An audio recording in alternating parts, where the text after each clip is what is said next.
My name is Nikia Squire. I'm from Columbia, South Carolina. My background in sports has been basketball, volleyball, everything but track. I've only been doing track since my second semester freshman year of college, going on like 3.5 years. My role on the team, I'm the oldest one for the females, and I've been in the program the longest, so I guess that's where I'm at with that. First year that I went to the USA's, it was a great experience. I was excited that I went. I went there for the 60-meter dash. It was a little bit overwhelming. Being the first person, I guess, from Queens to go to the USA's and bringing, attention to Queens track and what we're doing here and how great of a coach Coach Camp is. So with that, and then going there and then meeting all of the, world athletes and Olympians and all of that, and really being in a room with them and being like face-to-face with them, that was awesome. Competing-wise, it was a little bit hard for me because I was dealing with hamstring injuries, so what I had qualified for with the time, that season that I went to the USA's, I wasn't able to compete at my best. So when I went there, I got kicked out of finals. That was a little bit hard for me, but it was still a great experience overall. Going into that year after my hamstring injury, I honestly took the whole summer off and I didn't do anything. I just rested. I did some dry needling stuff with Dr. Ryan Danner and maybe massage therapy sessions with Summer Austin, and that was about it. I didn't do any running, I didn't do any weightlifting, so I really took time off to make sure that my body was, in good shape, which then prepared me for the season.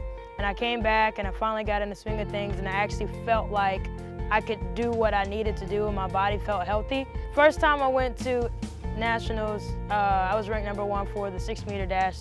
So I went in, I was fully focused, my body felt good, and I did what I needed to do. I really wanted to break 7.3 because I know I can do it, but I guess also coming back from a hamstring injury, it was pretty good to at least do what I should have done the years before. So then long jump, I came out as the runner-up. Everything started working really good as soon as I started focusing on what my body needed and taking the time out to prepare that for success. Literally the week after Indoor Nationals, we have our first outdoor season opener. I was already in my top shape and I ran 11.3 at the UNCC 49er Classic, and I just kept doing the same routine, really focusing on my body, my warm-up, listening to coach and going to massage therapy sessions and all of that. So, I guess just being focused for indoor had a direct impact on what I did in outdoor. At the beginning of last season, we sat down and we had a team meeting, and all of us stated, our goals and stuff like that for the season. And as a senior at the time, I said one of my goals was to have, the 4x1 relay team qualify to nationals. I felt like it was possible. So, we did it. I thought it was a realistic goal and we did it. So that was one of my greatest accomplishments. The years that I had before going to nationals and having all these titles, I'm like, it's awesome, but I don't have any teammates. Being at practice with these guys all the time, I really wanted them to have that same experience, and I wanted my friends to go with me to nationals. That was an amazing experience for me. It was probably one of my favorite national adventures because of where we stayed at. We literally stayed on the beach, and it was just fun to have people that I started with, especially like Mystique, come with me and really added on to our journey together. It's funny because I got runner-up in the indoor nationals for long jump, but me and the same girl in outdoor were going, neck and neck with that, and we jumped the same time, and she won indoor nationals because of her second furthest distance.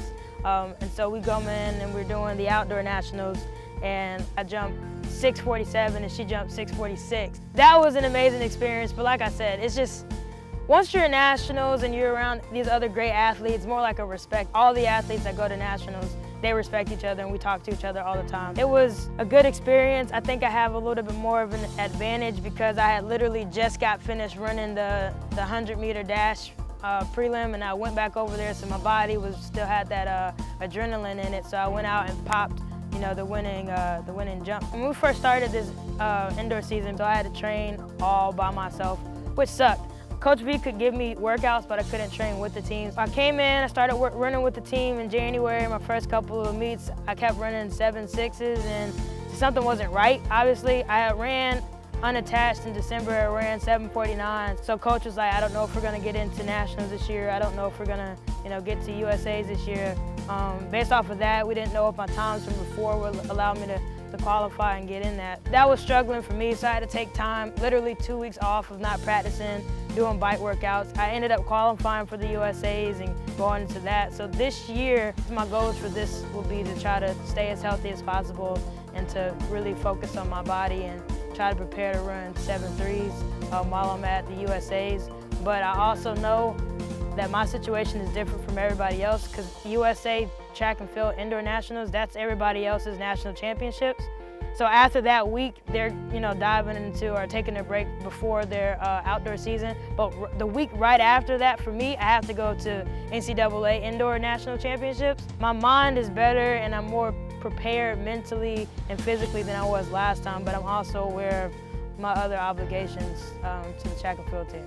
What's next for me? Over the summer after the outdoor national championships, me and Mystique tried out for the USA bobsled and skeleton team, and we've been doing pretty good. We went to the rookie camps and we did a couple of things that a lot of people don't have the opportunity to do. Based off my numbers, I ended up being able to go to Calgary, Canada, and doing the USA National Push Championships for bobsled, and I got third for that. The thing with that in track is bobsled and skeleton season is the same time as our indoor season, so I plan on continuing training with the bobsled and skeleton team and then doing outdoor track and field. Right now, I'm trying to focus on keeping my body prepared for this season, track and field, what's in the now. Over the summer, I'm gonna start picking up the bobsled and skeleton training again and going through that process and seeing how far that'll go. And if I can get into the 2018 Winter Olympics for bobsled, I'm gonna try to do that. I can only focus on the now because obviously you guys can tell I got a lot of things to do right now, so I can't really think too much or too far into the future, but my plans are to be a professional athlete in track and field and bobsled and skeleton.